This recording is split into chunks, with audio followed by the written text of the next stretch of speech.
Simple ancient Rome inventions that saved humanity. A very Roman introduction. Look around you right now. Just stop for a second and look. What do you see? Maybe you are sitting in a room. There are walls around you, probably made of some kind of concrete or brick. Above you, there is a roof. If you look out the window, you might see a road, a bridge, a stadium, or just the street in front of your house. If you are in an office, you might see a calendar on the wall, a book on a shelf, or a newspaper. If you are at a courthouse or watching a legal drama on TV, you are hearing arguments about evidence and innocence. Now here's the thing. Almost all of that, the way we build, the way we write, the way we govern, the way we live in big cities, we owe a massive chunk of it to a civilization that peaked about 2,000 years ago. We are talking, of course, about ancient Rome. And here's the catch. When we think of Rome, we think of emperors in laurel wreaths, thumbs up or thumbs down in the Colosseum, and those crazy, amazing, incredibly violent gladiator movies. We think of conquest and legions. But the real story of Rome, the story that actually affects you right now, reading this, is not the story of battles. It is the story of engineers. It is the story of architects. It is the story of people who looked at the world and thought, how can we make this better? How can we make this last? And they did. They made things so well that we are still using them. Not just in museums, but in the very fabric of our daily lives. Without Rome, the world would be a darker, harder, and far less comfortable place. They didn't just build an empire, they built the blueprint for the modern world. This isn't a history lecture with dates you have to memorize. This is a story about stuff, simple stuff, brilliant stuff, that saved humanity from a lot of trouble and set us on a path to where we are today. So let's go back, way back. Before skyscrapers, before highways, before plumbing, let's go to a time when the greatest power in the world decided that the best way to rule was not just with a sword, but with a measuring stick and a bucket of cement. The magic powder. How concrete built the world. Let's start with the ground beneath our feet, or rather, the walls around us. Imagine you are an architect a few thousand years ago. You want to build something big, a temple, a palace, a bridge. What are your options? Stone, if you can carve it, which takes forever and costs a fortune, or bricks made of mud, which are cheap but crumble. You are pretty much stuck. You can stack things. That's it. The Greek built the Parthenon, and it is beautiful, but it is just a bunch of columns holding up a roof, its post and lintel. It looks amazing, but you can't cover a huge space with it without the roof falling in. The Romans looked at this problem and basically invented a magic potion. They called it opus cementitium. We call it Roman concrete. Now, this wasn't just any concrete. Like if you go to a hardware store today and buy a bag of cement, you are buying something that will last maybe 50 years, 100 if you are lucky. It cracks, it erodes. The sea eats it alive. Roman concrete? It has been sitting there for 2,000 years. It is holding up the dome of the Pantheon, which is still the world's largest unreinforced concrete dome. People fly across the ocean to stand under it and gasp. It is holding up the Colosseum. It is holding up aqueducts that still carry water. What was their secret? It wasn't magic. It was geology and chemistry. See, the Romans weren't just mixing rocks with mud. They were mixing a specific type of volcanic ash called pozzolan with lime. They got it from a place called Pozzuoli near Naples. This ash was the secret ingredient. When you mix it with lime, it doesn't just dry. It undergoes a chemical reaction. It creates crystals that fill in all the microscopic cracks. It becomes a single, solid chemical block. Not a stack of rocks glued together, but a man-made rock. And here is the really mind-blowing part, the part that modern scientists have only just figured out. We thought for years that the Romans just had good ingredients. But a team from MIT, led by a professor named Admir Masick, recently cracked the code. They looked at a construction site in Pompeii that was frozen in time by the volcano. You know what they found? The Romans weren't mixing their concrete the way we thought they did. For years we read the Roman architect Vitruvius, who said you slake the lime first, meaning you mix it with water to make a paste. But the MIT team found evidence of hot mixing. They found chunks of quicklime in the concrete. This is a game changer. What does hot mixing mean? It means they were mixing dry, unslaked lime directly with the pozzolana and water. This creates heat, obviously. But more importantly, those little chunks of quicklime that didn't dissolve. They became a kind of self-repair kit.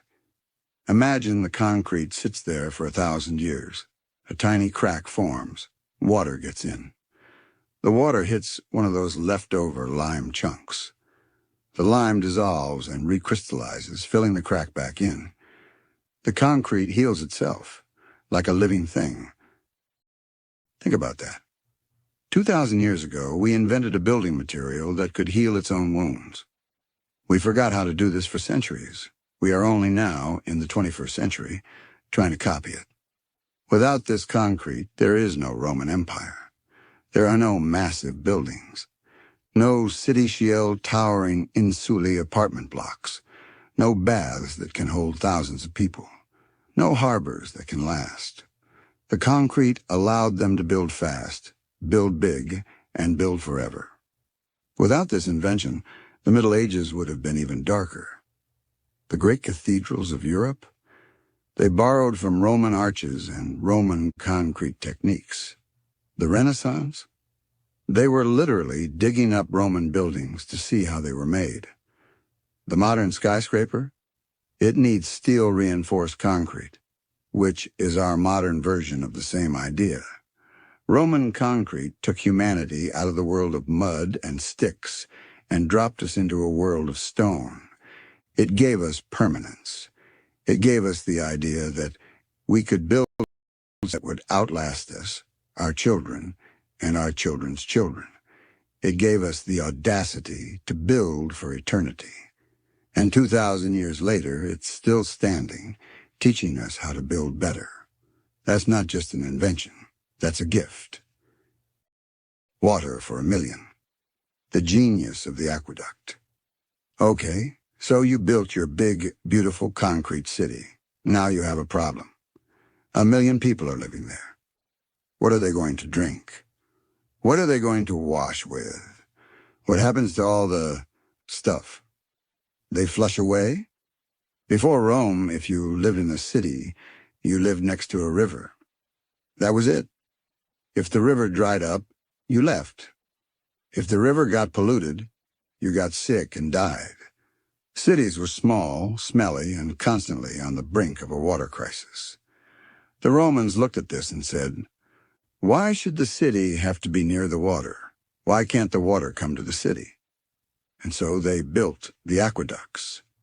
Now people think of aqueducts as those tall, beautiful, multi-tiered bridges like the Pont du Gard in France. Those are the Instagram shots for sure. But an aqueduct is so much more than a bridge. It is a complete system, a masterpiece of gravitational physics, spanning dozens, sometimes hundreds of miles. Rome itself was served by 11 aqueducts, built over 500 years. By the end, they were supplying over 1,000,000 cubic meters of water a day. That is about 300 million gallons. For every man, woman, and child in the city. Think about your own water bill. The Romans had more water per person than most modern cities. How did it work?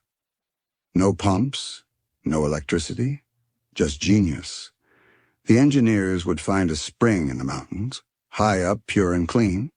They would build a channel, a gently sloping channel, that ran all the way from that spring to the city.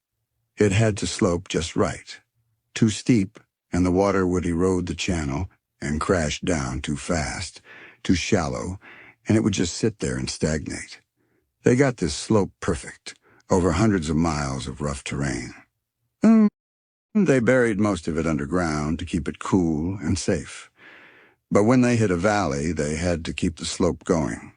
So they built those massive bridges, those arches, to carry the water across the valley at the exact same height. When they hit a hill, they didn't go around it if they didn't have to. They drilled a tunnel right through it. They had teams digging from both ends and meeting in the middle. That takes surveying skills that we didn't think existed back then. So the water arrives in the city. Now what? It flows into massive distribution tanks called castella. From there, it splits into three main branches. One goes to public fountains, so everyone, even the poorest person in the poorest slum, could get clean, free, fresh drinking water. The second branch goes to the public baths, which we will get to. The third branch? That goes directly to the homes of the wealthy, piped in with lead pipes. The word plumbing comes from the Latin word for lead, plumbum. And what about the dirty water? What goes down the drain? Well, they built the Cloaca Maxima, the Great Sewer. Originally an open drain, it was eventually covered over and became a massive underground canal. The excess water from the aqueducts, the water that overflowed from the fountains, that water was used to constantly flush the public latrines and the sewer system. It was a self-cleaning city. Think about what this did for public health. Before this, cities were cesspits. Disease spread like wildfire. By giving people clean water and taking away the sewage, the Romans dramatically reduced the spread of waterborne diseases like dysentery and cholera. They didn't know about germs, not really, but they knew that dirty water made you sick and clean water kept you healthy. They built that knowledge into the infrastructure. Without Roman aqueducts, the idea of a massive, healthy metropolis would have died with them. For centuries after Rome fell, European cities went back to the dark ages of hygiene.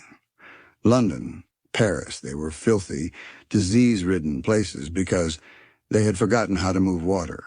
We only caught up again in the 19th century, building modern aqueducts to bring clean water to our growing industrial cities. Next time you turn on a tap and clean, drinkable water comes out, thank a Roman engineer. They figured out that civilization runs on water. They built the pipes, the bridges, and the tunnels to prove it. They saved us from dying of thirst in our own cities. All roads lead to everywhere. We have the walls concrete, and we have the water aqueducts. Now, how do we get around? How do we connect this massive empire? How do we move armies, trade goods, and most importantly, ideas? The answer is the road. Before Rome, roads were dirt tracks. They were muddy when it rained, dusty when it was dry, and completely impassable in winter. Travel was a nightmare. It took forever to get anywhere. The Romans changed that. They built the first true highway system in the world. At the empire's peak, they had over 250,000 miles of roads, with more than 50,000 miles of those being hard-packed, paved highways, and they built them to last. If you have ever seen a Roman road in cross-section, you know why they lasted. It wasn't just a line of pavement. It was a layered cake of engineering genius.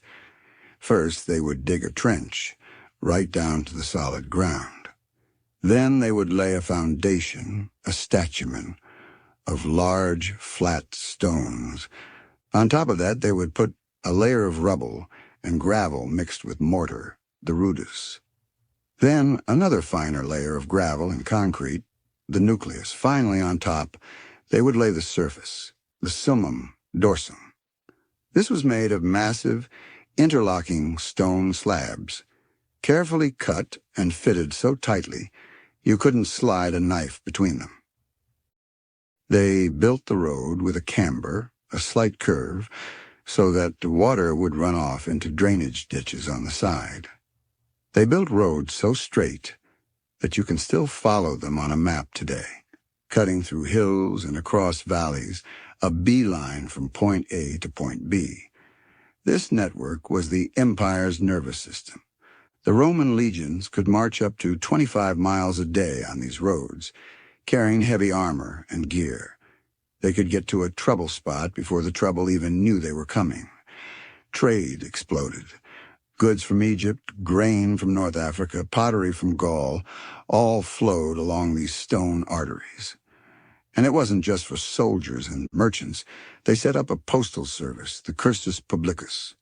Along the roads, they built way stations, mutationes, where you could change horses, and inns, mansions, where you could spend the night.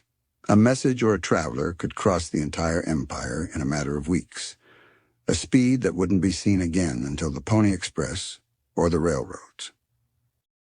These roads didn't just move things, they unified a continent. They spread Roman law, Roman language, and Roman culture to the farthest corners of Europe. They physically connected people who had never been connected before. When the empire fell, the roads didn't. They were too well built. For over 1,000 years, people kept using them. Medieval traders used Roman roads. Pilgrims walked them. Armies marched on them. Many modern European highways are still built right on top of the old Roman roads. If you drive through England or France or Spain today, chances are you are driving on a 2,000-year-old alignment. The Roman road is the ultimate symbol of connection. It says that distance can be overcome. It says that the world doesn't have to be a collection of isolated villages. It can be a community. By building those roads, the Romans didn't just save humanity from isolation. They created the physical possibility of a connected world. Without them, the Roman Empire would have been just another local kingdom.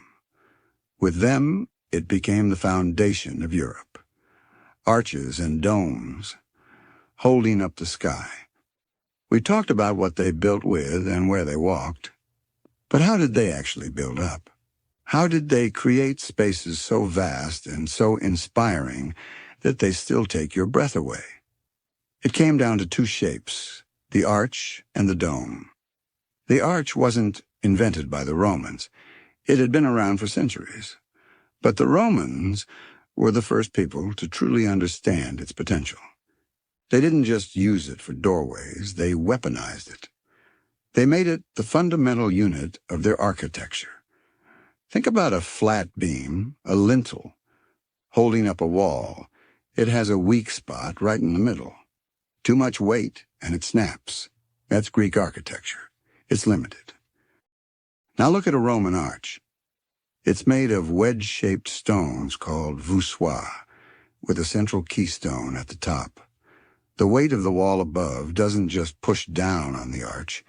It pushes down and out, following the curve of the stones, all the way down to the ground on either side. The arch never collapses because the weight is constantly being transferred, not broken. The keystone locks the whole thing in place.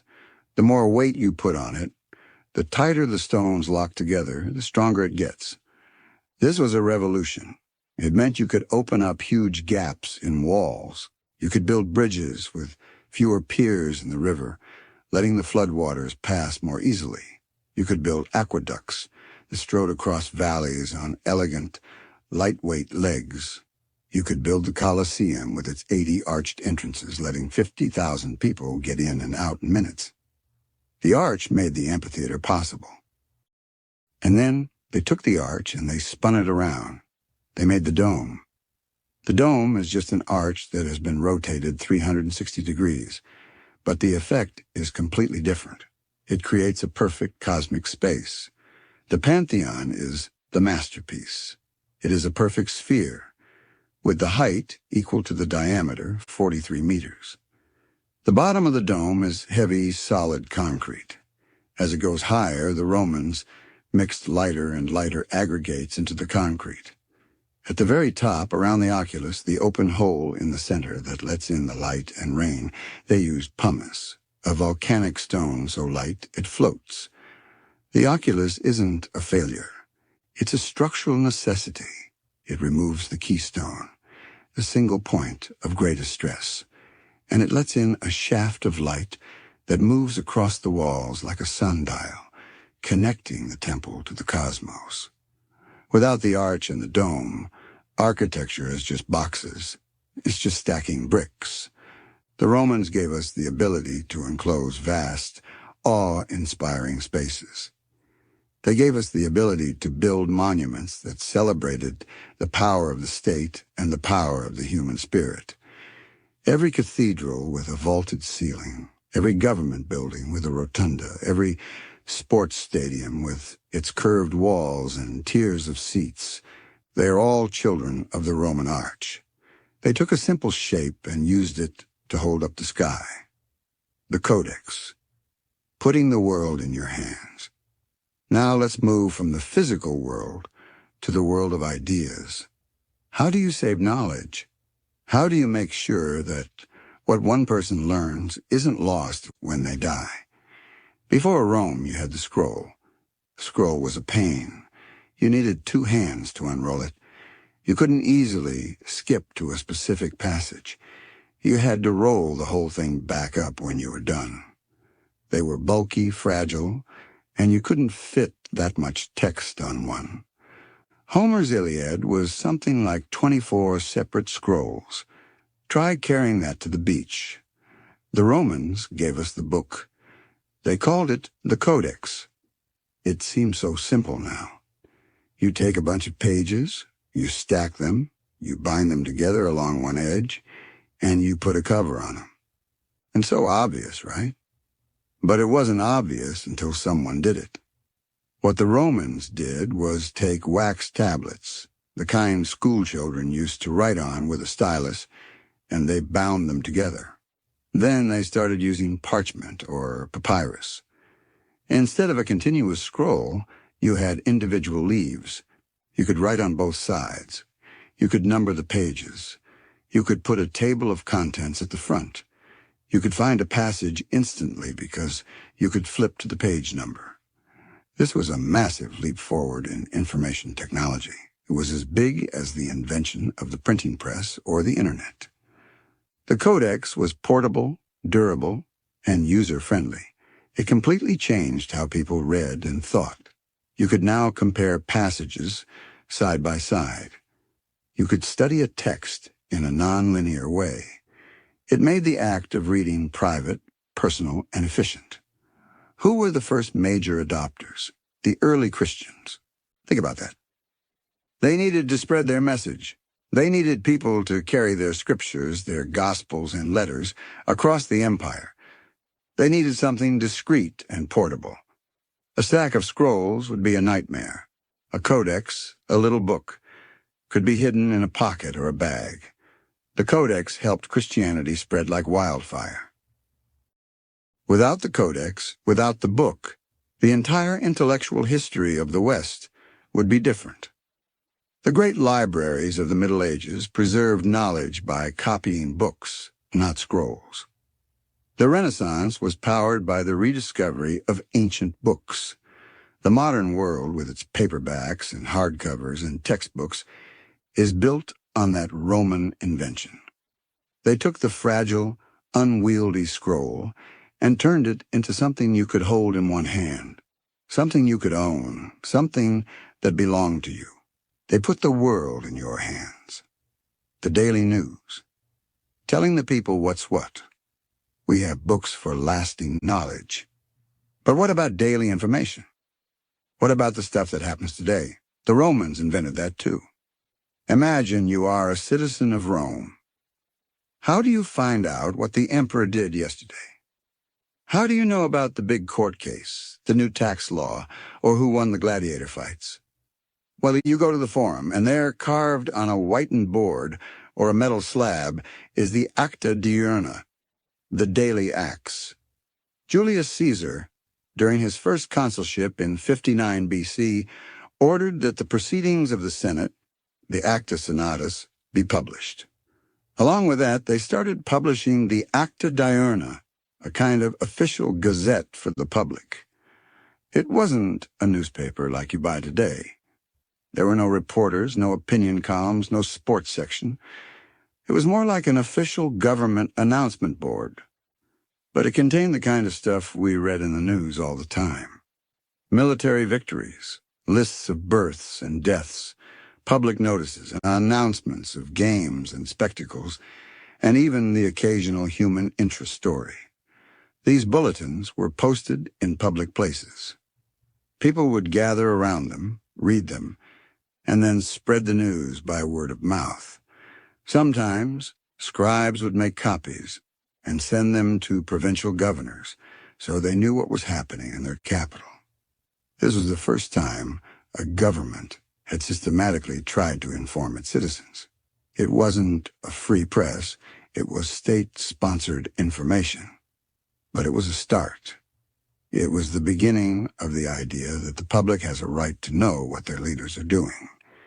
It set a precedent for transparency, however imperfect. The Acta Diurna didn't survive the fall of Rome. But the idea never died. For centuries, town criers would announce the news in the streets. Eventually, with the printing press, the Acta was reborn as the pamphlet, the broadsheet, and finally, the newspaper. Every time you read a news website or scroll through the feed, you are participating in a ritual invented by the Romans. They were the first to carve it in stone and say, "This matters, everyone should know." The calendar. Putting our days in order. Let's talk about time.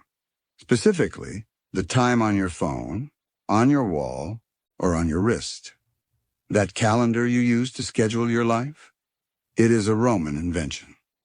Before Julius Caesar, the Roman calendar was a mess. It was based on the moon and the whims of priests. It got so out of sync with the seasons that the harvest festivals were happening in the spring. Things were chaotic.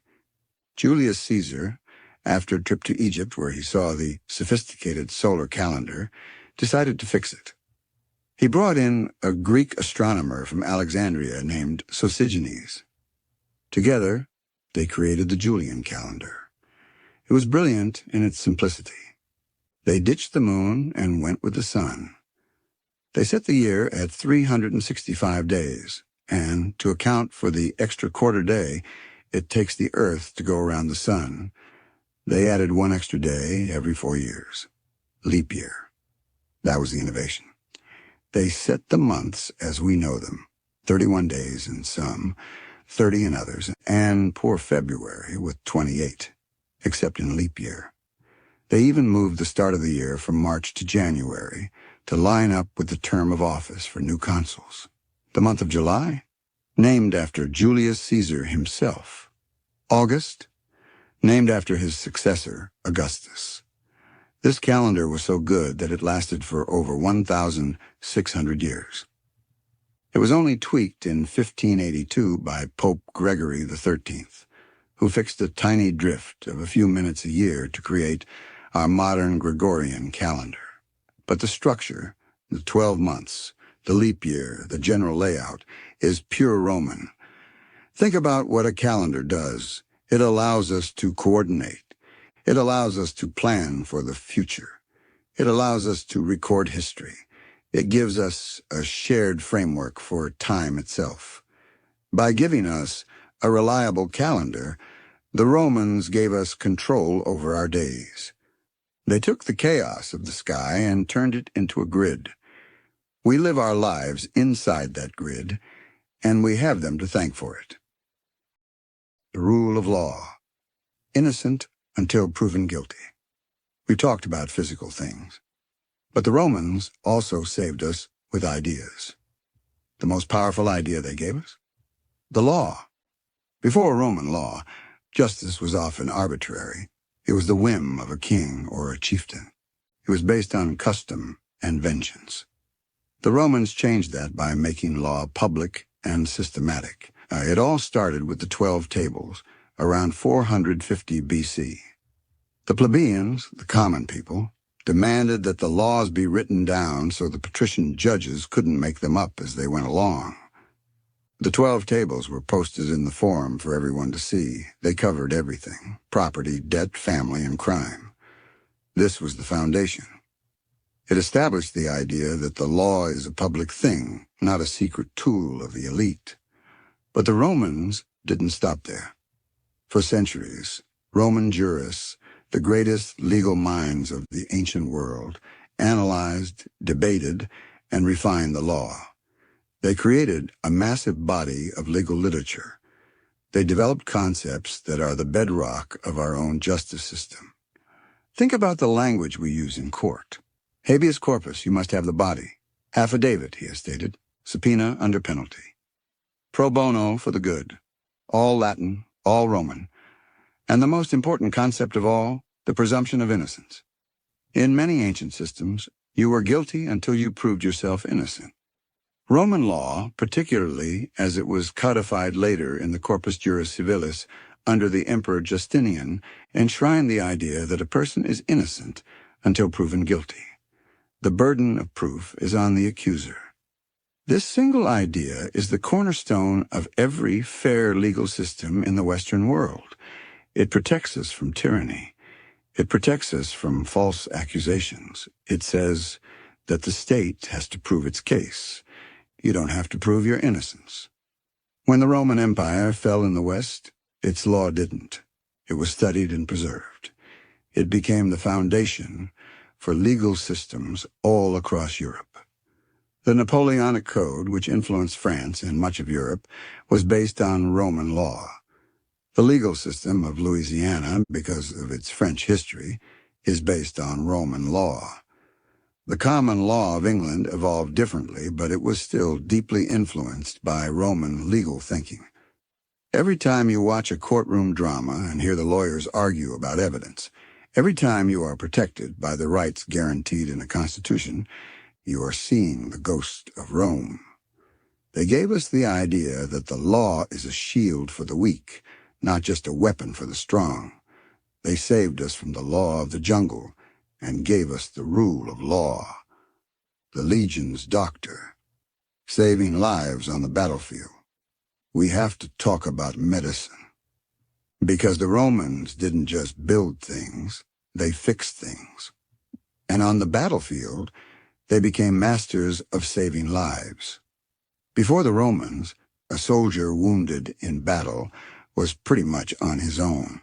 If he didn't bleed out, the wound would get infected, and he'd die a slow, horrible death. Armies didn't have medical corps. Augustus changed that. He established the first professional military medical corps in history. These were dedicated surgeons, the chirurgus, who traveled with the legions and set up field hospitals, valetudinaria.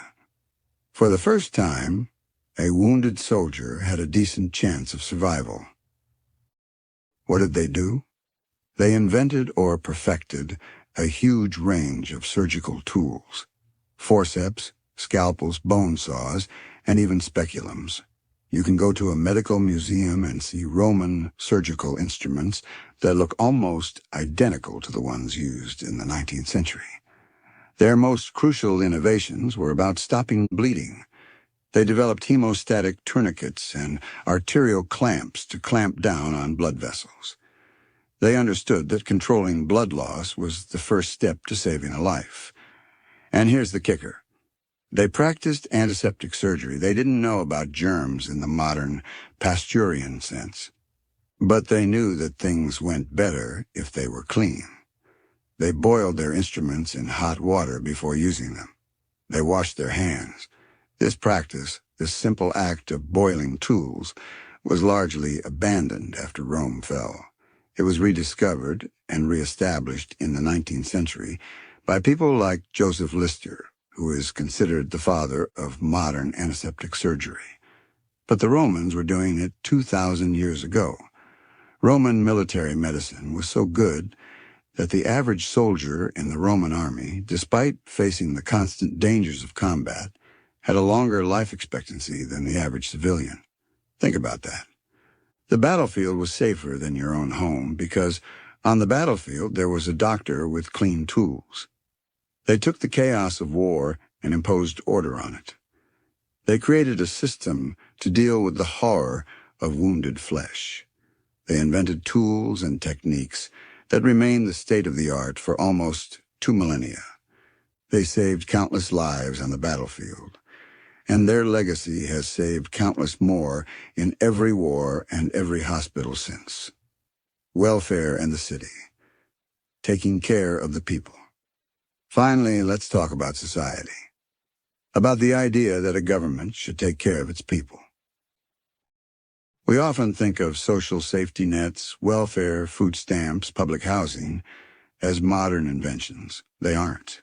Rome had them. It started with grain. Rome grew so big that it couldn't feed itself. It relied on grain from Egypt, Sicily, and North Africa. But what if you were poor? What if you couldn't afford to buy grain at market prices? The price could spike and you would starve. In 122 BC, a tribune named Gaius Gracchus passed a law called the Lex Frumentaria. It ordered the Roman state to buy up grain and distribute it to citizens at a subsidized below-market price. It was the first food subsidy program. Later emperors, like Trajan, expanded this. Trajan created the Alimenta, a program to help feed, clothe, and educate poor children and orphans in Italy. It was a state-funded child welfare program. Later, the dole expanded. It wasn't just grain anymore. It included olive oil, wine, bread, and even pork. The government was literally providing the staples of life to hundreds of thousands of citizens. Was this just a cynical ploy to keep the masses happy and prevent riots? Yes, partly. The poet Juvenal famously said, "The people only wanted bread and circuses." But it was also a recognition of a fundamental truth. A stable city needs its people to be fed. A government that ignores the basic needs of its poor is a government that won't last long. The Romans also built public baths as the thermae. These weren't just places to get clean. They were massive social centers. They had hot rooms, cold rooms, exercise yards, libraries, and shops. They were open to everyone, rich and poor, for a tiny fee, or even for free. They promoted public hygiene on a massive scale. They were a form of public health insurance. This idea that the state has a responsibility for the basic welfare of its citizens never completely died, but it was dormant for a long time. It re-emerged in the modern era as the welfare state, social security, and public health systems. When we argue about social safety nets today, we are arguing about an idea the Romans put into practice over 2,000 years ago. They understood that an empire built on concrete and roads also had to be built on a social contract.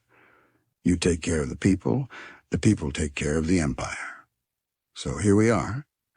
We started by looking around the room, and now, hopefully, you see it differently. The walls aren't just walls.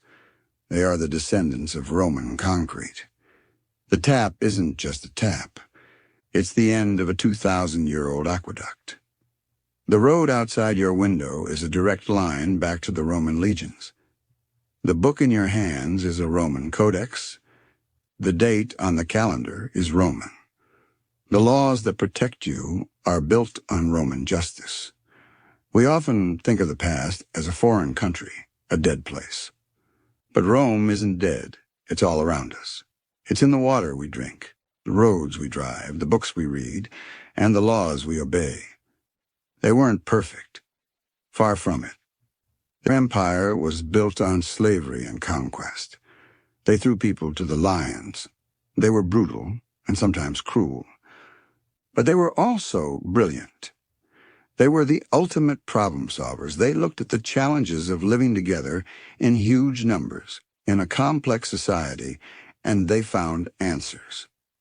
And those answers were so good, so solid, so right, that we have never stopped using them. They saved humanity from a world of small, isolated, dark places. They gave us the tools to build big, to think big, to dream big. They gave us the blueprint for a civilization that could last. So the next time you turn on a light, or open a book, or look at a calendar, or drive down a straight road, take a second, just a second, and whisper a thank you. Thank you to the Roman engineer. Thank you to the Roman architect. Thank you to the Roman builder. They built an empire. But more than that, they built our world. And that is why the simple inventions of ancient Rome didn't just build an empire, they saved humanity. And they are still saving us every single day. The insula. How Rome invented the apartment building. Let's talk about where people actually lived, not the emperors in their palaces on the Palatine Hill, not the senators in their grand villas. Let's talk about the regular people, the bakers, the sandal makers, the teachers, the widows, the immigrants. Where did they live? They lived in the insulae, the islands. And with this one building, the Romans invented the concept of high-density urban living.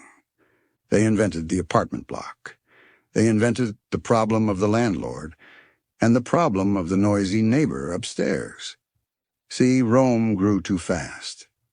By the time of Augustus, there were nearly 1 million people crammed into a city that wasn't really designed for 1 million people. You couldn't spread out. There were walls. There were hills. The only way to go was up. And so they built up. The insulae were apartment buildings, sometimes reaching 5, 6, even 7 or 8 stories high. We know from the writings of people like Strabo and from archaeological remains in Ostia, the port city of Rome, that these were real urban monsters. Now here's the thing. The ground floor, that was for shops, tabernae. You'd have your bakery, your laundry, your bar, all opening right onto the street. The owner of the shop might live in a tiny mezzanine level above it, just a loft space. The first floor to above that. And that was the good stuff. High ceilings, big windows, maybe even private toilets connected to the sewer system. This is where the wealthy, but not super wealthy people lived. Merchants, minor officials. The higher you went, the worse it got. The ceilings got lower, the rooms got smaller, the windows got smaller, the walls got thinner, and the stairs, endless, steep, rickety stairs. Up on the top floor in the Sanacula, you had the poorest people. Immigrants, laborers, widows, tiny rooms, sometimes just one room for a whole family. No running water, no toilet. They had to use public latrines, or more likely, chamber pots that they would empty out the window with a warning cry of, "Excuse the water." Living in an insula was dangerous. They were built quickly, often with shoddy materials. Landlords would cut corners. The walls would crack. And fires were a constant, terrifying threat. The city burned so often that Augustus created the vigils, a combination of fire brigade and night watch, to patrol the streets and look for smoke. Juvenal, the satirist, wrote about the horror of living in a Rome where one building collapse could kill hundreds. But here's the point. Despite the danger, despite the squalor, the insula was a revolutionary idea. It was the first time a city had to solve the problem of housing mass populations vertically. It created a new kind of urban culture. You lived on top of each other. You heard your neighbors through the walls. You shopped on the ground floor. You lived in a 3-dimensional city.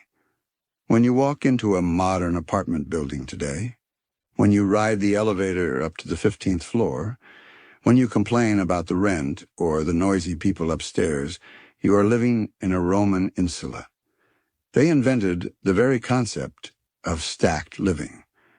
They took the problem of too many people in too little space and said, let's build a tower. And from the tenements of New York to the high-rises of Tokyo, we have been following their lead ever since. The bathhouse. Sanitation and society. You've been living in that cramped little room on the 5th floor of an insula. It's hot, It's dusty. You don't have a shower. You don't have a bathtub. What do? You go to the baths, the thermae. Now, when we say Roman baths, people think of a swimming pool. It was so much more. It was a health club, a social club, a business center, and a spa all rolled into one. And it was open to almost everyone. The experience was a ritual. You would walk in, probably pay a tiny fee, so small it was affordable to even the poorest workers. First, you go to the appetitorium, the changing room. Benches and niches in the walls to put your clothes. You might leave a slave to watch them if you had one. Then you'd start the process. First, the tepidarium, the warm room. This was for relaxing, for acclimating your body. You'd sit here, chat with friends, read a bit. The walls would be warm, heated by a system we will talk about later. Next, the caldarium, the hot room. This was like a modern steam room or sauna, hot, humid air. You'd sweat out all the impurities. There would be a hot plunge pool, a alveus, filled with scalding water. You'd soak. And then, the masterpiece, the frigidarium, the cold room. After baking in the heat, you'd plunge into a pool of freezing cold water. It would shock your system, close up. The Romans believed this was incredibly healthy. They were probably right, it's great for circulation. But it didn't stop there. You might then get a massage, rubbed down with olive oil. You might have your body scraped with a strigil, a curved metal tool, to remove the oil, sweat, and dirt. You might exercise in the open-air palestra, the gymnasium. You could wrestle, run, throw a discus. And all of this happened in a building of breathtaking luxury. The baths of Caracalla, the baths of Diocletian, were marble-clad palaces. They had huge vaulted ceilings, mosaics on the floors, statues in the niches. They had libraries. They had gardens. They had shops and snack bars. You could spend your entire day there. For the poor person from the top floor of the insula, the baths were a palace. For the rich, it was a place to see and be seen. Politicians would come to campaign. Philosophers would come to lecture. Deals were made. Marriages were arranged. Gossip was shared. The public bath was a great social equalizer. It was a place where the boundaries of class were a little more blurred. Everyone got clean together. Everyone relaxed together. And from a public health perspective, it was massive. It promoted hygiene on a scale the world had never seen. People were clean. They were healthy. They were socializing in a warm, dry environment instead of sitting in a cold, dank hovel. The Romans gave us the idea that cleanliness is not just a private act, but a public good. They gave us the idea that a city should provide places for its citizens to gather, to exercise, and to wash. The modern spa, the gym, the public swimming pool, the community center, they all trace their lineage back to the Roman bathhouse, the Hippocaust, the world's first central heating.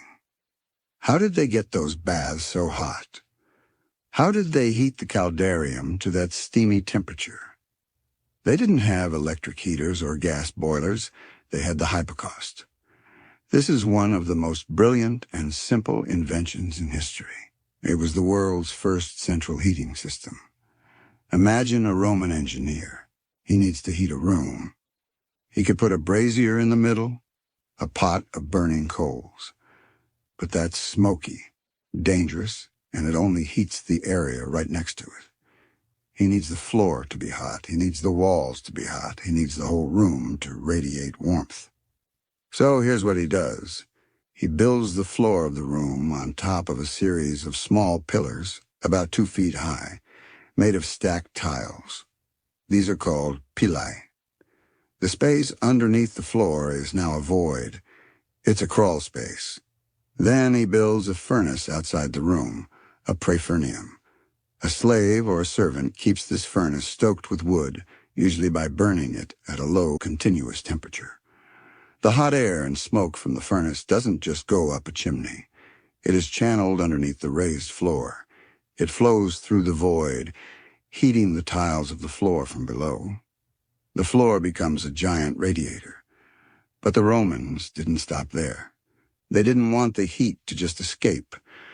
So they built hollow box tiles called tubuli into the walls.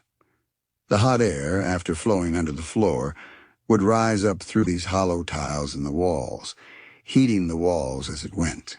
Finally, it would exit through flues in the roof. Imagine walking into a caldarium. The floor is warm under your bare feet. The walls are warm. The air is thick and steamy. You are completely surrounded by gentle, radiant heat. It is luxurious. It is comfortable. It is pure genius. This wasn't just for baths. Wealthy Romans had hypocausts in their villas. They would have a heated floor in the main reception room, the oikos, to keep their guests comfortable in the winter. Imagine the luxury of walking on a warm floor in Gaul or Britannia, where the winters were freezing. The hippocaust was a level of comfort that wouldn't be seen again for over 1,000 years. After Rome fell, Europe went back to shivering around smoky fireplaces in drafty castles. The heat was all in one spot. Your face would be hot, and your back would be freezing. Central heating didn't reappear until the 19th and 20th centuries, with steam and hot water systems. But the principle was the same. We are still just moving hot air or water under floors and behind walls. Every time you feel the warmth of a radiator or the comfort of underfloor heating in a modern bathroom, you are enjoying a technology perfected by the Romans. They figured out how to tame fire and spread its warmth evenly and safely. They saved us from the cold, the mill and the bakery, mechanizing daily bread. We talked about the fancy stuff. Now let's talk about food, about bread, the staff of life. The Romans didn't invent bread, but they industrialized it. They turned it from a home-baked chore into a citywide industry. And at the heart of that industry was a machine, the rotary mill. Before the Romans, grinding grain was women's work. You had a quern, 2 stones. You put the grain in between, and you pushed one stone back and forth over the other. It was slow, back-breaking labor. It took hours to make enough flour for a family. To make enough for a city would have required an army of slaves. The Romans looked at this and asked, can we use something other than human muscle? Can we use animals? Can we use water? The answer was the mola asinaria, the donkey mill. It was a genius piece of engineering. It was shaped like an hourglass. The bottom stone, the meta, was cone-shaped and stationary. The top stone, the catillus, was hollow and hourglass-shaped, and it fit over the cone like a cap. A donkey or a mule was harnessed to a wooden frame attached to the top stone. As the animal walked in a circle, the top stone rotated around the stationary cone. The grain was fed into the top, got ground between the 2 stones, and the flour came out the bottom. This was a massive leap forward. One donkey could do the work of several slaves. It was faster and more consistent. You could build bigger mills with bigger stones powered by bigger animals. And then they took it further. Where there was fast-flowing water, they built the mola aquaria, the water mill. This was a true revolution in power. The water turned a wheel, the wheel turned gears, and the gears turned the millstones. This was one of the first times in history that a natural force, not human or animal muscle, was used to power a machine. It was the beginning of mechanization. In the late 1st century BC, the Greek geographer Strabo mentioned a watermill on the palace of Mithridates. But the Romans perfected it. At Barbegal in France, archaeologists have found a massive complex of 16 water wheels in a cascade, grinding flour for the entire region of Arles. It was a Roman factory. Now connect this to the insula. You're living on the top floor. You don't have a kitchen with a flour mill. You don't have an oven. So what do? You go to the pastrina, the bakery. These bakeries were everywhere in Roman cities. They had the big donkey mills out back, grinding the grain. They had the big ovens out front, baking the bread. And you, the customer, would come in and buy your loaf fresh and hot. Pompeii is full of these bakeries. You can still see the lava stone mills, the counters where the bread was sold, and even the carbonized loaves preserved by the eruption of Vesuvius. They look just like a modern loaf, often scored into 8 segments, so they could be easily broken apart. The Romans took the most basic human food and created an industry around it. They replaced human toil with animal power and then with water power. They created the neighborhood bakery, a model that survived until the modern supermarket. They gave the city dweller access to fresh bread without having to grind a single grain. They mechanized survival. The Roman sundial, bringing time to the people.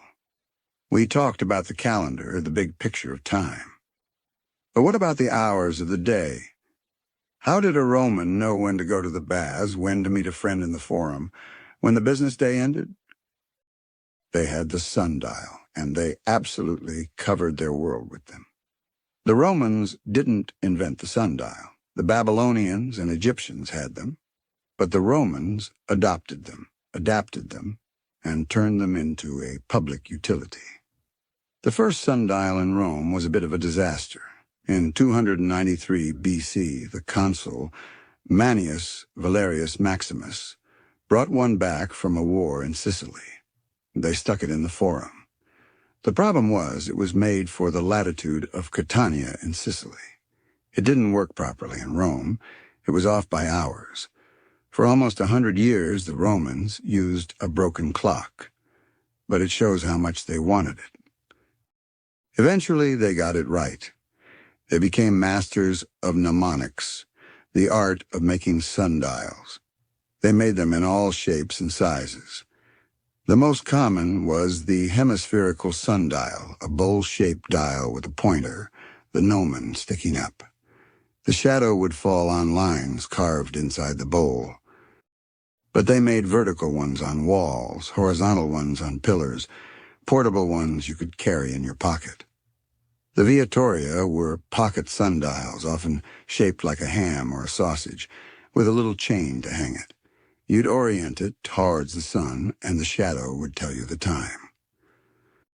The Romans divided the daylight period into 12 hours. But here's the catch. The hours weren't a fixed length like our 60 minutes. A summer hour was longer than a winter hour because the daylight period is longer.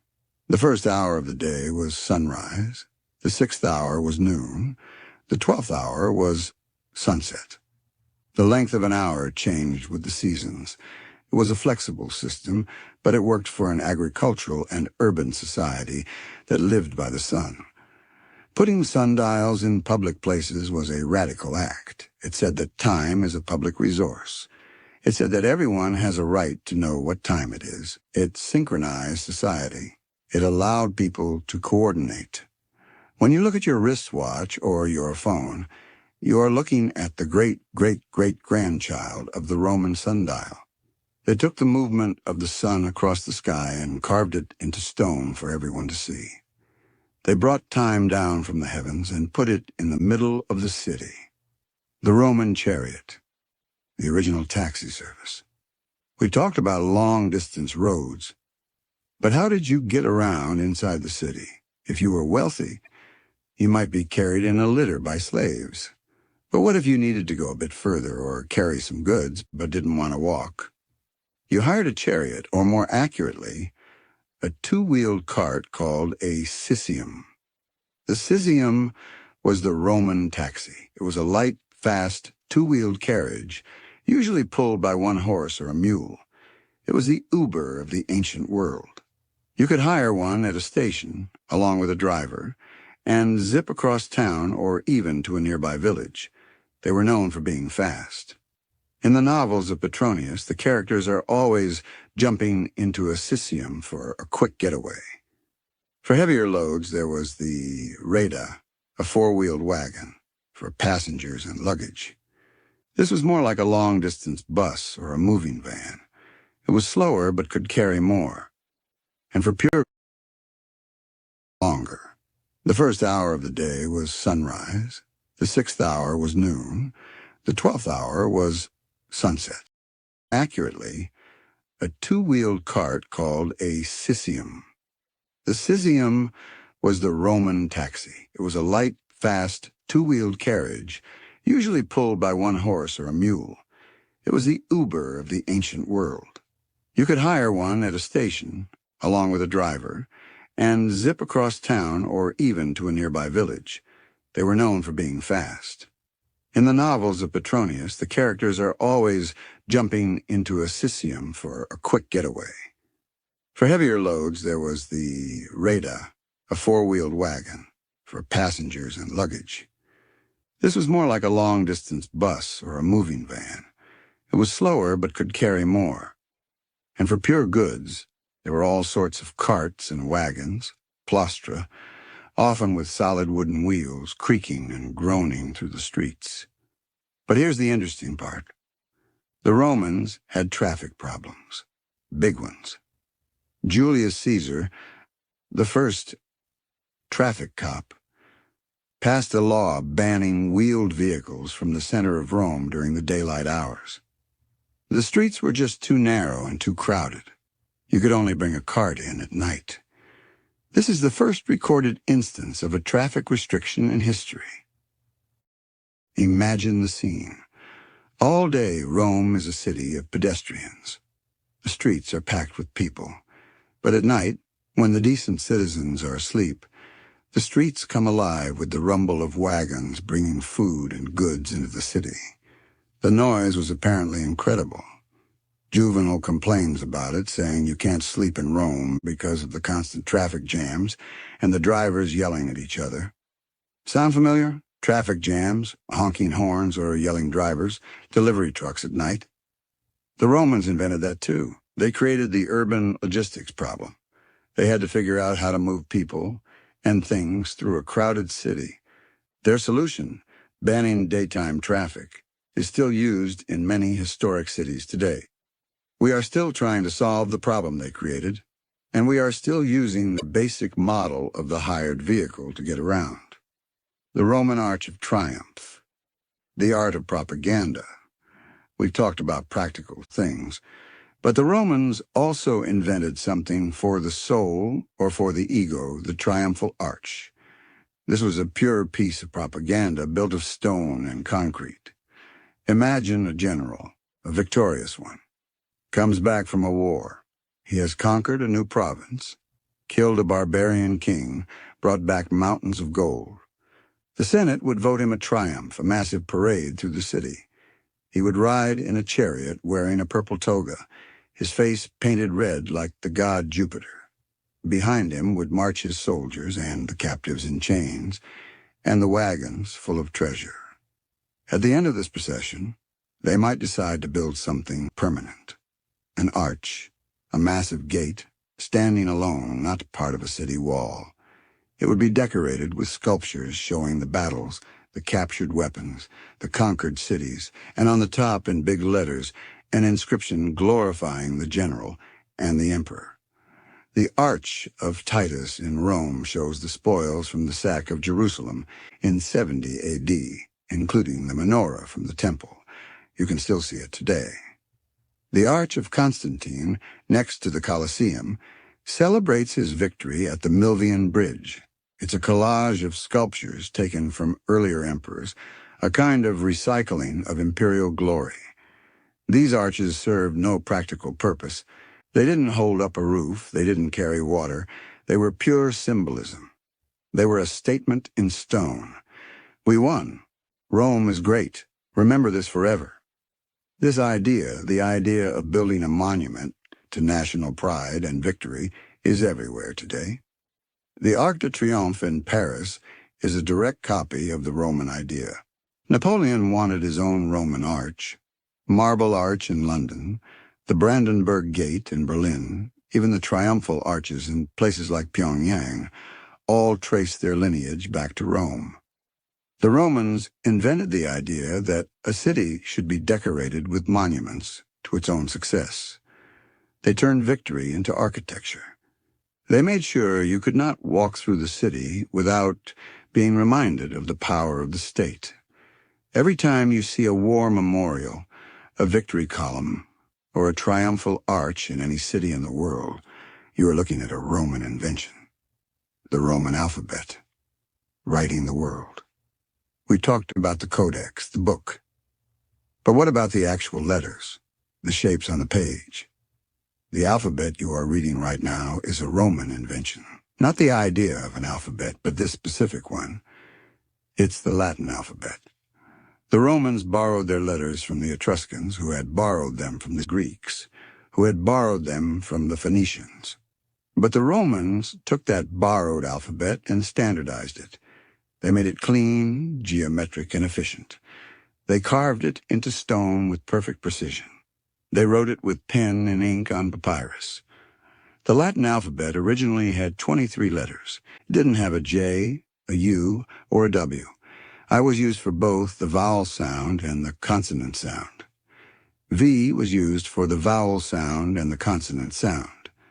Over time, those letters split and evolved, giving us our modern 26-letter alphabet. This alphabet, with its straight lines and curves, is the most widely used writing system in the history of the world. It's used for English, Spanish, French, German, Italian, Portuguese, Dutch, and most of the languages of the Americas, Africa, and the Pacific. It's the alphabet of science, of business, of the internet. When you type an email, you are typing in Roman letters. The Roman alphabet conquered the world not by the sword, but by its sheer practicality. It was easy to learn. It was easy to carve. It was adaptable to different languages. It became the script of the Roman Empire, then of the Catholic Church, then of the European colonial powers, and finally of the globalized world. Think about what it means to share an alphabet. It means you can read the signs in a foreign country, even if you don't know the language. It means that ideas can travel across borders without needing to be translated into a different script. It creates a common visual language. The Romans gave us the shapes. They gave us the letters A through Z. Every time you write your name, every time you read a street sign, every time you look at a computer screen, you're using a tool that the Romans polished and passed down to us. They gave writing its classic form. Military medicine. The field hospital. We touched on this earlier, but it deserves its own space. The Roman military medical system was so advanced, it saved lives on a scale previously unimaginable. Before the professional Roman army, a wounded soldier was a liability. He would be left to die, or, if he was lucky, his comrades might try to bind his wounds with whatever they had. There was no organized care. The Romans changed all of that with the valetudinarium, the field hospital. Every permanent Roman fort and many temporary marching camps had a valetudinarium. It was a dedicated building, usually laid out like a small, rectangular hospital. It had a central courtyard for fresh air and light. Around it were small rooms, the wards, where patients could be treated and recover. They had a reception area, an operating theater, a kitchen for preparing special diets, and even a pharmacy for storing herbs and medicines. They had running water and a sewage system to keep things clean. It was a modern hospital in miniature. The medical staff were professionals. The medicus was a trained surgeon, often a Greek, because Greek medicine was highly respected. Below him were the capsarii, the medics, named after the capsa, the box they carried containing bandages and basic supplies. These men were on the front lines, treating wounds immediately on the battlefield and dragging the wounded back to the hospital. What kind of medicine did they practice? Surprisingly advanced stuff. They could perform cataract surgery. They could treat bladder stones. They could set broken bones and amputate limbs with surprisingly high survival rates, thanks to their skill at cauterizing wounds to prevent infection. They had painkillers, including extracts of opium and mandrake. The Roman army's medical care was so good that it became a recruiting tool.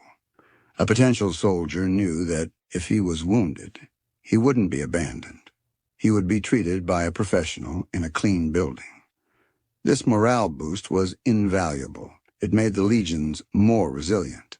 They could take casualties, recover, and fight again. For centuries after Rome fell, this level of organized military medicine vanished. Armies went back to being followed by a few camp followers and barber surgeons with rusty tools. It wasn't until the 19th century, with people like Florence Nightingale and the establishment of modern military medical corps, that the idea of the field hospital was reinvented. The Romans saved the lives of their soldiers, and in doing so, they invented the very concept of organized professional military healthcare. The MASH units, the field hospitals in every war zone today, are the direct descendants of the Roman valetudinarium, the Roman legion itself, an invention in organization. Finally, we have to talk about the most important invention of all, the thing that built the roads, guarded the aqueducts, enforced the laws, and spread the culture. The Roman legion, not just a group of soldiers, but a machine, an invention in organization. Before Rome, armies were often mobs. A king would call his followers. They'd show up with whatever weapons they had, they'd fight, and then they'd go home. There was no training, no uniform equipment, no chain of command. The Romans turned war into a science. The legion was a standardized professional fighting force. A soldier, a Miles, would sign up for 25 years. He would be paid a salary. He would be given standardized equipment: the gladius short sword, the pilum heavy javelin, the scutum large shield, the lorica segmentata banded armor. He would train every day, learning to fight as a unit, to march in formation, to build a fort at the end of a long day's march. The organization was hierarchical and brilliant. The smallest unit was the contubernium, a squad of 8 men who shared a tent. 10 of these made a century of 80 men, led by a centurion. 6 centuries made a cohort of 480 men, and 10 cohorts plus cavalry made a legion of about 5,000 men. This structure meant orders could flow down quickly, and information could flow up. It meant the army could act as a single, disciplined organism. On the battlefield, they didn't just charge. They advanced in lines through their pila to break the enemy's charge, and then moved in with their short swords, stabbing and pushing behind their shield wall. It was terrifyingly effective. But the legion's genius wasn't just in fighting, it was in building. Every legionary was also a builder. They carried not just a sword, but a shovel and a pickaxe. At the end of every day's march, they would build a fortified camp, complete with a ditch, a rampart, and a wooden palisade. They built the roads, they built the bridges, they built the aqueducts. They were a construction crew that could also kill you. The Roman legion was the engine of the empire. It was the most effective military machine the world had ever seen. And its influence is everywhere. The idea of a professional standing army with ranks, training, and standardized equipment is a Roman idea. The organizational charts of modern corporations, with their hierarchies of managers and divisions, owe a debt to Roman military structure. The very idea of chain of command comes from Rome. The legion saved humanity from chaos. It imposed order on a vast territory. It allowed civilization to flourish because it kept the barbarians at the gate. Without the legion, the aqueducts would have been torn down, the roads would have been overgrown, and the cities would have been sacked. The legion was the shield that protected all the other inventions. And so we come to the end of this long, long story. A story about simple things: concrete and water, roads and arches, books and laws, baths and hospitals. The Romans were not saints. They were conquerors and slave owners. But they were also the greatest problem solvers the world had ever seen. They looked at the mess of human existence and tried to impose order. They tried to make things better, more efficient, more lasting. And they succeeded beyond their wildest dreams. They built an empire that fell. But the things they built, the ideas they had, the inventions they perfected, they never fell. They became the foundation of our world. Next time you drink clean water from a tap, walk down a paved street, open a book, look at a calendar, or sit in a heated room, remember? Remember the Roman engineer. Remember the Roman architect. Remember the Roman builder. Remember the simple things they gave us. They didn't just build an empire. They built our world. And that is why the simple inventions of ancient Rome truly saved humanity. And they are still saving us every single day. Thank you, Rome, for everything.